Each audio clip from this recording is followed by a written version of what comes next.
ये बोलने के बाद हम अपने घर के दरवाजे बंद कर लेते हैं। एक बड़े विपक्षी नेता ने मुझसे कहा कि वहां तो भाजपा वाले सब काम संभाल रहे हैं।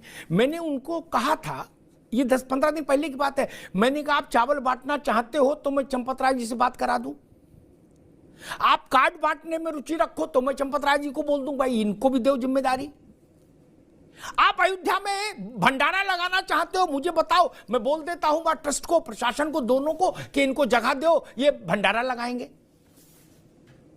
कोई आए नहीं, बोले नहीं हम ट्विटर पर बोलेंगे, काम नहीं करेंगे अग्निहोत्री जी, ट्विटर पर हम लिखेंगे कि भाजपा ने हाईजैक कर लिया अयोध्या को।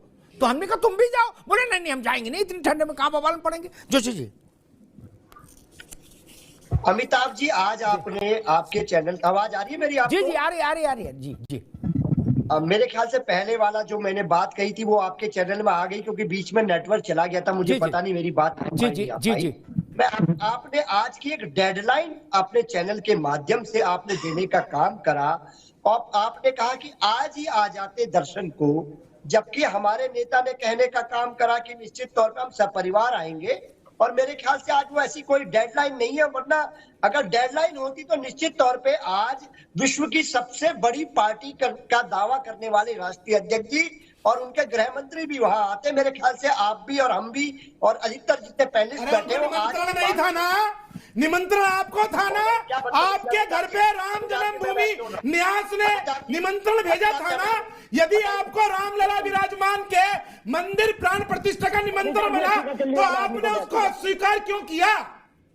पूछ रहा हूं, रोजा इफ्तारी को तो स्वीकार नहीं करते कि भैया मैं रोजा नहीं रखता, मैं इफ्तारी नहीं। एक मिनट मैं सबके बराबर अभी केवल जोशी जी की आवाज, अभी जोशी जी की आवाज, जोशी जी जी जी अमिताभ जी तो हो गए आपसे बहस करते हुए, सुनता भी हूँ और जी यहाँ अपनी बात कहिए जी जी जी जी जी। मैं आप पहला विषय तो आज ही डेडलाइन खत्म नहीं हो रही, कल के बाद देश का एक एक व्यक्ति नहीं, किसी ने कहा आज की डेडलाइन, किसी ने नहीं कहा ये, किसने? मैंने तो कहा ना एक मिनट सुन लो, आप क्लियर कर दे, हाथ की हाथ निपटाते चले, लोड नहीं रखो, हाथ क्या निपटाते चले। मैंने कहा जब मुलायम सिंह पहली बार मुख्यमंत्री बने थे, विधायक रहे छोड़ो, मंत्री रहे 67 में छोड़ो सरकार तक, जब पहली बार मुख्यमंत्री बने तो चले जाते, वहां बतासा चढ़ा देते, नहीं गए। आज की बात थोड़ी नहीं कर रहा हूं मैं, नेहरू जी की समझ से बात कर रहा हूं, नेहरू जी से लेके और राहुल जी तक। आज की बात कौन कर रहा? मैं नहीं कर रहा महाराज ना, मैं ही नहीं गया आज। अमिताभ, मैं भी सुविधा से जाऊंगा। कहा था कि ना ये गलत प्रचार जी। चलिए छोड़िए, इस विषय में नहीं जाना चाहता जी।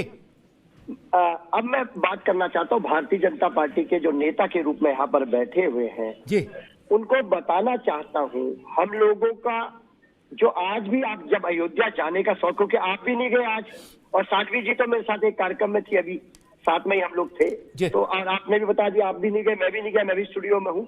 तो मैं आपको बताना चाहता हूँ, जब हम जाएंगे तो हम केवल हमारे नेता जो जाएंगे वहां पर, वो राम भक्त की हैसियत से जाएंगे, ना विपक्ष के नेता की हैसियत से जाएंगे, ना पूर्व मुख्यमंत्री की हैसियत से जाएंगे, ना पूर्व सांसद की हैसियत से जाएंगे, ना वर्तमान विधायक की हैसियत से जाएंगे, सब परिवार जाएंगे, ये हमारे नेता ने कहा है। और मेरे को लगता है जो राम का जो दर्शन है वो आज हमने इतिहास में, हम आज आए नहीं थे अमिताभ जी, हम इस भाव से, हम भी भक्त है कि आपने अपने भगवान है, 133 करोड़ देवता हमारे पास है, तो किसी का कोई भक्त होता है, कोई किसी का भक्त होता है।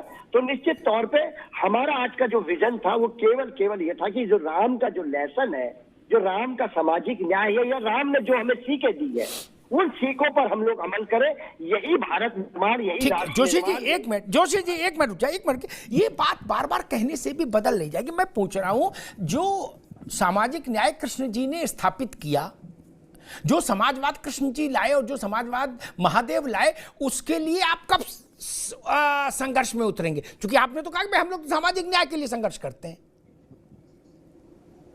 तो फिर सवाल खड़ा हो जाएगा ना, नहीं? अमिताभ जी, इसका जवाब मैंने पहले भी दिया है, अब भी दिया है। निश्चित तौर पे आज कोई भी, आप भी एक चैनल है, उसकी गाइडलाइन है, देश का जो संविधान है वो हम लोगों को गाइडलाइन देने का काम करता है। अगर आप देश की इस कानून व्यवस्था पर, अंबेडकर साहब के संविधान पे विश्वास नहीं कर सकते, तो मेरे को लगता है राष्ट्र निर्माण नहीं। ठीक है, ठीक है, रुकना होगा। असल में इस देश की सबसे बढ़िया दुर्भाग्य ये है मान्या जी कि हम लोगों ने जितना दुरुपयोग संविधान, मतलब जितना छलछद्म संविधान की आड़ में किया उतना किसी की आड़ में नहीं किया। क्या संविधान को जाने क्या बना के रख दिया। सैकड़ों बार, पूरी जिम्मेदारी से सैकड़ों बार सुप्रीम कोर्ट के फैसले पलट दिए गए, तब संविधान नहीं था।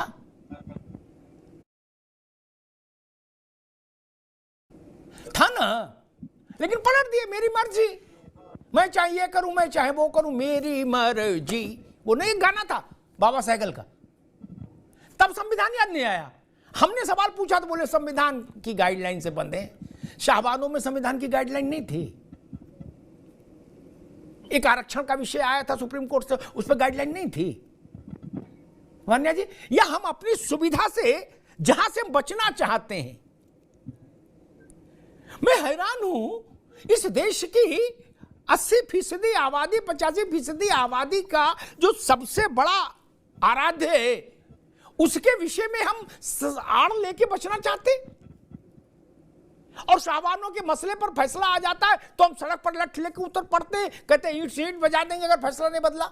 वान्या जी, गाइडलाइन तो बहुत कुछ कहती है, लेकिन उस गाइडलाइन की आड़ में अगर हम अपनी रिस्पॉन्सिबिलिटीज को पूरा नहीं करना चाहते और वहां पर हम एक कीवर्ड यूज करते हैं कि हमें संविधान में ऐसा लिखा है या गाइडलाइन में, फिर तो भारत में बहुत सारे ऐसे और भी एग्जाम्पल है जहां पर हम संविधान को फॉलो नहीं कर पा रहे हैं।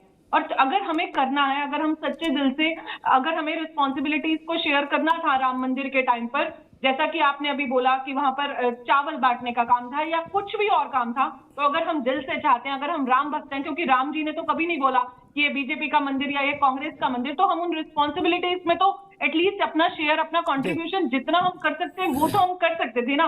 वो हमने क्यों नहीं किया। वहां पर हम संविधान का आके टैगलाइन लगा दें या वहां पर हम ये कह दें कि बीजेपी के सारे कार्यकर्ता लगे हुए हैं, तो ये तो ठीक नहीं होगा ना, ये तो जस्टिस नहीं होगा। राम जी तो आपके भी हैं, राम जी मेरे भी हैं, और राम जी सबके हैं, राम जी पूरे भारतवर्ष के हैं, या राम जी भारत से बाहर जो और भी कंट्रीज हैं वो भी जब हमें सपोर्ट करिए, तो हम विद इन इंडिया ही अगर हम एकजुट होकर नहीं रहेंगे या वहां पर हम संविधान या सामाजिक न्याय की बात करेंगे तो वो जस्टिस तो नहीं होगा। आपने बोला कि कुछ कुछ नेगेटिव पॉइंट्स जो आपने लिए, जैसे वो मणिपुर इशू था या कोई और इशू था, लेकिन जो पॉजिटिव डेवलपमेंट कंट्री में हुए उनके बारे में आप क्या बोलेंगे। आप विमेन एम्पावरमेंट की बात करते हैं, आप ग्लोबलाइजेशन की बात करते हैं, ऑटोमेशन की बात करते हैं, डिजिटलाइजेशन की बात करते हैं। आज कंट्री इतनी प्रोग्रेस करिए, कितने सारे प्रोडक्ट्स जो हम बाहर से एक्सपोर्ट या इंपोर्ट करते थे वो आज हमारी कंट्री में डेवलप हो रहे हैं। आज सेमीकंडक्टर प्लांट्स लग रहे हैं, अभी G20 का ऑर्गेनाइजेशन हुआ, जो इतने सारे पॉजिटिव, जो हमारी इकोनॉमी फास्टेस्ट वर्ल्ड की ग्रोइंग इकोनॉमी हो गई, जो हमारे बच्चे आज भारत से बाहर पढ़ रहे हैं, जो रिस्पेक्ट एज इंडियंस आज उन्हें मिल रही है, वो रिस्पेक्ट पहले तो हमें नहीं मिलती थी। आज जो हमारी स्ट्रगल्स हैं, जब वो स्ट्रगल ओवर हो रही है, तो इस पर पॉजिटिव डेवलपमेंट्स पर आप क्या कहेंगे। वहां पर भी तो हमें संविधान को फिर क्रेडिट देना चाहिए या वहां पर भी हमें पर तो कहीं नहीं है मान्या जी। पॉजिटिव आ रहे हैं जो चीज आएंगे।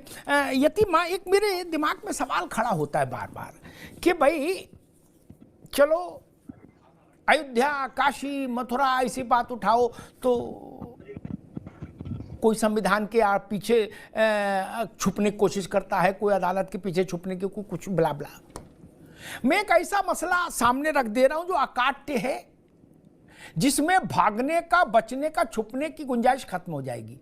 अभी तत्काल रख दूं यतीमा, रख दूं। फिर भागने की, दुनिया में कितना भी प्रबुद्ध आदमी हो भाग नहीं सकता। फिर उस तर्क से रख ही देता हूं। आज का दिन शुभ है, संतों ने बड़ा मुहूर्त देख के आज का दिन तय किया। जोशी जी, आपके संज्ञान के लिए पहले 2017 से पहले अयोध्या 55वें स्थान पे था या 57वें स्थान पे था उत्तर प्रदेश में। यतीमा,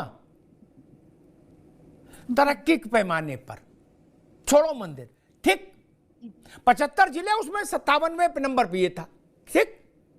उत्तर प्रदेश की टोटल जीडीपी से भी बहुत नीचे, ठीक, नहीं, टोटल प्रति व्यक्ति पर कैपिटा इनकम से भी बहुत नीचे। अब आ गया है 45वें पे। कुछ अच्छा हुआ। हम मानते हैं कि मंदिर के साल भर पूरे होने के बाद वो उत्तर प्रदेश में 25 के ऊपर होगा अयोध्या, जिस ढंग से वहां डेवलपमेंट दिख रहा है। संविधान, कानून, कोर्ट, लोकतंत्र, सेकुलरिज्म, ये जितनी चीजें, इनमें से कोई क्या अयोध्या में विकास करने को रोक रहा था? किसी पर के हाथ बांधे थे गोविंद बल्लभ पंत से लेके अखिलेश यादव, मायावती तक, कि वहां सड़क ना बनाना, नहीं तो कानून टूट जाएगा, संविधान टूट जाएगा। किसी ने कहा था वहां बच्चों को रोजगार ना मिले, नहीं तो संविधान खतरे में आ जाएगा। किसी ने कहा था वहां सड़कें अच्छी ना हो, बिजली खंबे ना लगे। यतिमा, क्या संविधान ने रोक लगाई थी? अमिताभ जी, जो लोग सत्ता में आते ही ये कहते हो कि मैं मुसलमानों के वोट से मुख्यमंत्री बनकर आया हूं और मैं उनका मुख्यमंत्री हूं, उनसे ये उम्मीद भी कैसे की जा सकती है कि वो वहां विकास कराते?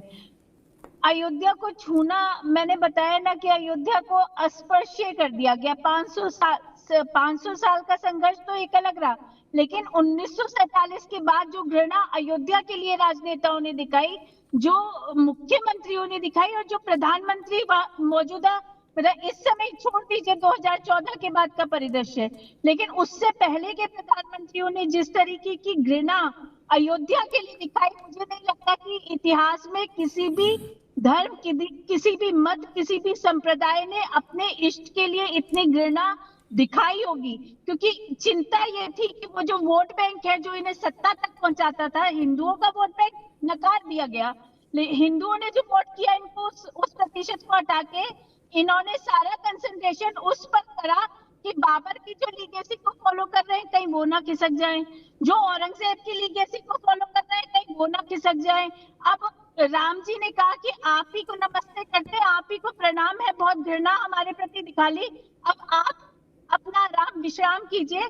तो ये जो बहानेबाजी है ना संविधान की, कानून की, लॉ एंड ऑर्डर की, ये एक नरसंहार था। अयोध्या में जो हुआ वो निहत्थे कार सेवकों का नरसंहार किया गया था, और उसका पाप ये लोग भोग रहे हैं क्योंकि किसी ने बाध्य नहीं करा था। वहां की जनता, वहां के जो लोग थे, वहां हिंदू भी थे, वहां मुस्लिम भी थे। अयोध्या में ऐसा नहीं सिर्फ हिंदू वास करता है, वहां हर कम्युनिटी का, हर धर्म का, हर संप्रदाय का व्यक्ति वहां रहता है। आपने उस हर व्यक्ति को विकास से वंचित रखा, तो क्या आज अयोध्या आपसे ये सवाल भी ना पूछे कि आपने जो इतना बड़ा अपराध किया, आखिर वो किया क्यों? बिल्कुल ठीक बात कही। ये बोलने के बाद हम अपने घर के दरवाजे बंद कर लेते हैं। एक बड़े विपक्षी नेता ने मुझसे कहा कि वहां तो भाजपा वाले सब काम संभाल रहे हैं। मैंने उनको कहा था, ये 10-15 दिन पहले की बात है, मैंने कहा आप चावल बांटना चाहते हो तो मैं चंपत राय जी से बात करा दूं, आप कार्ड बांटने में रुचि रखो तो मैं चंपत राय जी को बोल दूं भाई इनको भी दो जिम्मेदारी, आप अयोध्या में भंडारा लगाना चाहते हो मुझे बताओ, मैं बोल देता हूं वहां ट्रस्ट को, प्रशासन को, दोनों को कि इनको जगह दो, ये भंडारा लगाएंगे। कोई आए नहीं, बोले नहीं हम ट्विटर पर बोलेंगे, काम नहीं करेंगे अग्निहोत्री जी, ट्विटर पर हम लिखेंगे कि भाजपा ने हाईजैक कर लिया अयोध्या को।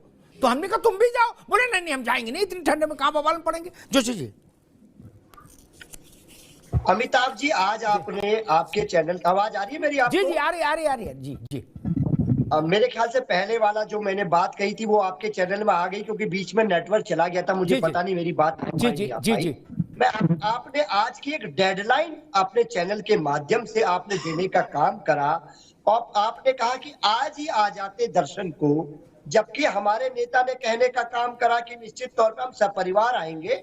और मेरे ख्याल से आज वो ऐसी कोई डेडलाइन नहीं है, वरना अगर डेडलाइन होती तो निश्चित तौर पे आज विश्व की सबसे बड़ी पार्टी का दावा करने वाले राष्ट्रीय अध्यक्ष जी और उनके गृह मंत्री भी वहां आते। मेरे ख्याल से आप भी और हम भी और अधिकतर जितने पैनलिस्ट बैठे हो, आज नहीं था ना, निमंत्रण आपको था ना, आपके घर पे राम जन्मभूमि न्यास ने निमंत्रण भेजा था ना। यदि आपको रामलला विराजमान के मंदिर प्राण प्रतिष्ठा का निमंत्रण मिला तो आपने उसको अस्वीकार क्यों किया? पूछ रहा हूं।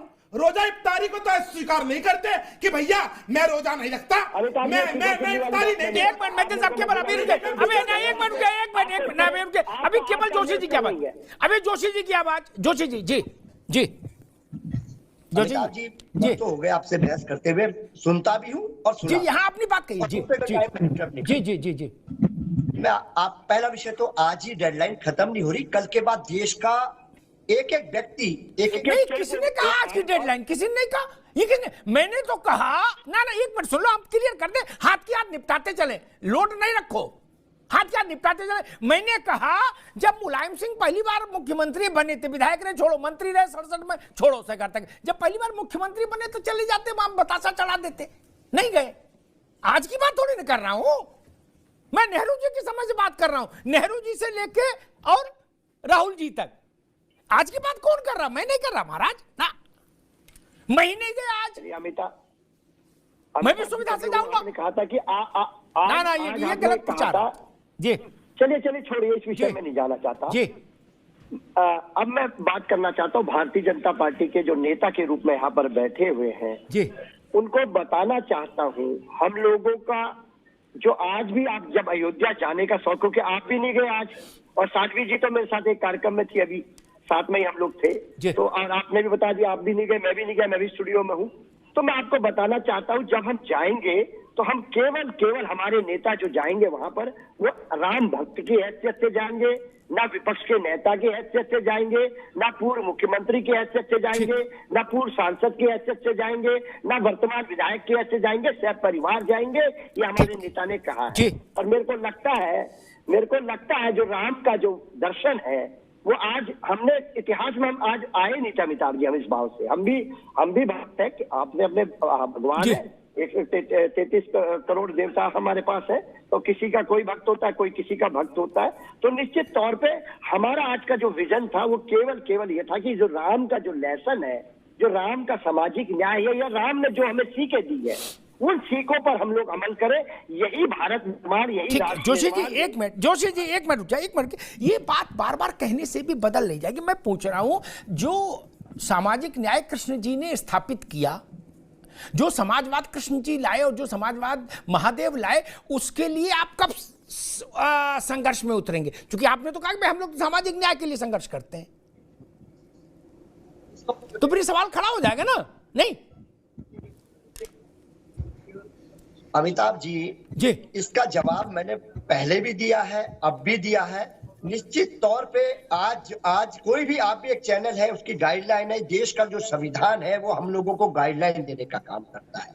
अगर आप देश की इस कानून व्यवस्था पर, अंबेडकर साहब के संविधान पे विश्वास नहीं कर सकते, तो मेरे को लगता है राष्ट्र निर्माण नहीं। ठीक है, रुकना होगा। असल में इस देश की सबसे बड़ा दुर्भाग्य ये है मान्या जी, कि हम लोगों ने जितना दुरुपयोग संविधान, मतलब जितना छल छद्म संविधान की आड़ में किया, उतना किसी की आड़ में नहीं किया। क्या संविधान को जाने क्या बना के रख दिया? सैकड़ों बार, पूरी जिम्मेदारी से सैकड़ों बार सुप्रीम कोर्ट के फैसले पलट दिए गए, तब संविधान नहीं था।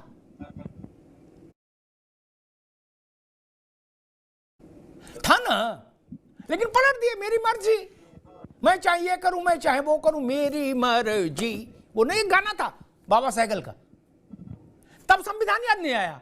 हमने सवाल पूछा तो बोले संविधान की गाइडलाइन से बंधे। शाहबानों में संविधान की गाइडलाइन नहीं थी।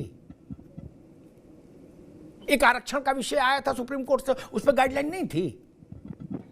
मान्या जी, या हम अपनी सुविधा से जहां से बचना चाहते हैं। मैं हैरान हूं, इस देश की 80% आबादी, 85% आबादी का जो सबसे बड़ा आराध्य है, उसके विषय में हम आड़ लेके बचना चाहते, और शाहबानों के मसले पर फैसला आ जाता है तो हम सड़क पर लठ लेके उतर पड़ते, कहते ईंट से ईंट बजा देंगे अगर फैसला नहीं बदला। वान्या जी, गाइडलाइन तो बहुत कुछ कहती है, लेकिन उस गाइडलाइन की आड़ में अगर हम अपनी रिस्पॉन्सिबिलिटीज को पूरा नहीं करना चाहते और वहां पर हम एक कीवर्ड यूज करते हैं कि हमें संविधान में ऐसा लिखा है या गाइडलाइन में, फिर तो भारत में बहुत सारे ऐसे और भी एग्जाम्पल है जहां पर हम संविधान को फॉलो नहीं कर पा रहे हैं।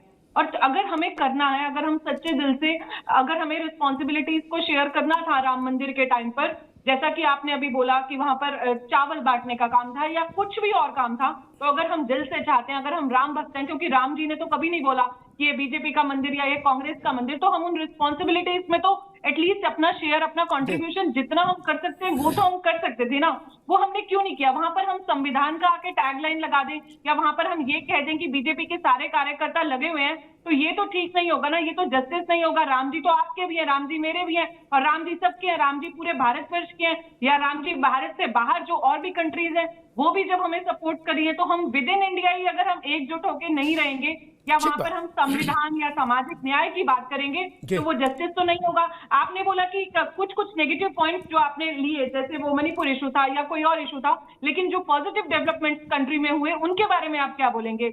आप विमेन एम्पावरमेंट की बात करते हैं, आप ग्लोबलाइजेशन की बात करते हैं, ऑटोमेशन की बात करते हैं, डिजिटलाइजेशन की बात करते हैं। आज कंट्री इतनी प्रोग्रेस करिए, कितने सारे प्रोडक्ट्स जो हम बाहर से एक्सपोर्ट या इंपोर्ट करते थे वो आज हमारी कंट्री में डेवलप हो रहे हैं। आज सेमीकंडक्टर प्लांट्स लग रहे हैं, अभी G20 का ऑर्गेनाइजेशन हुआ, जो इतने सारे पॉजिटिव, जो हमारी इकोनॉमी फास्टेस्ट वर्ल्ड की ग्रोइंग इकोनॉमी हो गई, जो हमारे बच्चे आज भारत से बाहर पढ़ रहे हैं, जो रिस्पेक्ट एज इंडियंस आज उन्हें मिल रही है, वो रिस्पेक्ट पहले तो हमें नहीं मिलती थी। आज जो हमारी स्ट्रगल्स हैं, जब वो स्ट्रगल ओवर हो रही है, तो इस पर पॉजिटिव डेवलपमेंट्स पर आप क्या कहेंगे? वहां पर भी तो हमें संविधान को फिर क्रेडिट देना चाहिए, या वहां पर भी हमें पर तो कहीं नहीं है जी, पॉजिटिव आ रहे हैं, जो चीज आएंगे। यतीमा, एक मेरे दिमाग में सवाल खड़ा होता है बार बार कि भाई चलो अयोध्या, काशी, मथुरा ऐसी बात उठाओ तो कोई संविधान के पीछे छुपने की कोशिश करता है, कोई अदालत के पीछे छुपने की, कोई कुछ ब्ला ब्ला। मैं एक ऐसा मसला सामने रख दे रहा हूं जो अकाट्य है, जिसमें भागने का, बचने का, छुपने की गुंजाइश खत्म हो जाएगी। अभी तत्काल रख दूं यतीमा, रख दूं? फिर भागने की, दुनिया में कितना भी प्रबुद्ध आदमी हो भाग नहीं सकता फिर उस तर्क से। रख ही देता हूं, आज का दिन शुभ है, संतों ने बड़ा मुहूर्त देख के आज का दिन तय किया। जोशी जी, आपके संज्ञान के लिए, पहले 2017 से पहले अयोध्या 55वें स्थान पे था या 57वें स्थान पे था उत्तर प्रदेश में, यतीमा, तरक्की के पैमाने पर, छोड़ो मंदिर, ठीक? 75 जिले, उसमें 57वें नंबर पे ये था, ठीक? उत्तर प्रदेश की टोटल जीडीपी से भी बहुत नीचे, ठीक? नहीं, टोटल प्रति व्यक्ति पर कैपिटा इनकम से भी बहुत नीचे। अब आ गया है 45वें पे, कुछ अच्छा हुआ। हम मानते हैं कि मंदिर के साल भर पूरे होने के बाद वो उत्तर प्रदेश में 25 के ऊपर होगा अयोध्या, जिस ढंग से वहां डेवलपमेंट दिख रहा है। संविधान, कानून, कोर्ट, लोकतंत्र, सेकुलरिज्म, ये जितनी चीजें, इनमें से कोई क्या अयोध्या में विकास करने को रोक रहा था? किसी पर के हाथ बांधे थे गोविंद बल्लभ पंत से लेके अखिलेश यादव, मायावती तक, कि वहां सड़क ना बनाना, नहीं तो कानून टूट जाएगा, संविधान टूट जाएगा। किसी ने कहा था वहां बच्चों को रोजगार ना मिले, नहीं तो संविधान खतरे में आ जाएगा। किसी ने कहा था वहां सड़कें अच्छी ना हो, बिजली खंबे ना लगे। यतीमा, क्या संविधान ने रोक लगाई थी? अमिताभ जी, जो लोग सत्ता में आते ही ये कहते हो कि मैं मुसलमानों के वोट से मुख्यमंत्री बनकर आया हूं और मैं उनका मुख्यमंत्री हूं, उनसे ये उम्मीद भी कैसे की जा सकती है कि वो वहां विकास कराते? अयोध्या को छूना, मैंने बताया ना कि अयोध्या को अस्पृश्य कर दिया गया। 500 साल का संघर्ष तो एक अलग रहा, लेकिन 1947 के बाद जो घृणा अयोध्या के लिए राजनेताओं ने दिखाई, जो मुख्यमंत्रियों ने दिखाई, और जो प्रधानमंत्री मौजूदा, मतलब इस समय छोड़ दीजिए 2014 के बाद का परिदृश्य, लेकिन उससे पहले के प्रधानमंत्रियों ने जिस तरीके की घृणा अयोध्या के लिए दिखाई, मुझे नहीं लगता कि इतिहास में किसी भी धर्म, किसी भी मत, किसी भी संप्रदाय ने अपने इष्ट के लिए इतनी घृणा दिखाई होगी। क्योंकि चिंता ये थी कि वो जो वोट बैंक है जो इन्हें सत्ता तक पहुंचाता था, हिंदुओं का वोट बैंक नकार दिया गया। हिंदुओं ने जो वोट किया, इनको उस प्रतिशत को हटा के इन्होंने सारा कंसंट्रेशन उस पर करा कि बाबर की जो लीगेसी को फॉलो कर रहे हैं कहीं वो ना खिसक जाएं, जो औरंगजेब की लीगेसी को फॉलो कर रहे हैं कहीं वो ना खिसक जाएं। अब राम जी ने कहा कि आप ही को नमस्ते करते, आप ही को प्रणाम है, बहुत घृणा हमारे प्रति दिखा ली। अब अपना आराम विश्राम कीजिए। तो ये जो बहानेबाजी है ना संविधान की, कानून की, लॉ एंड ऑर्डर की, ये एक नरसंहार था। अयोध्या में जो हुआ वो निहत्थे कार सेवकों का नरसंहार किया गया था और उसका पाप ये लोग भोग रहे हैं क्योंकि किसी ने बाध्य नहीं करा था। वहां की जनता, वहां के जो लोग थे, वहां हिंदू भी थे, वहां मुस्लिम भी थे। अयोध्या में ऐसा नहीं सिर्फ हिंदू वास करता है, वहां हर कम्युनिटी का, हर धर्म का, हर संप्रदाय का व्यक्ति वहां रहता है। आपने उस हर व्यक्ति को विकास से वंचित रखा, तो क्या आज अयोध्या आपसे ये सवाल भी ना पूछे कि आपने जो इतना बड़ा अपराध किया आखिर वो किया क्यों? बिल्कुल ठीक बात कही।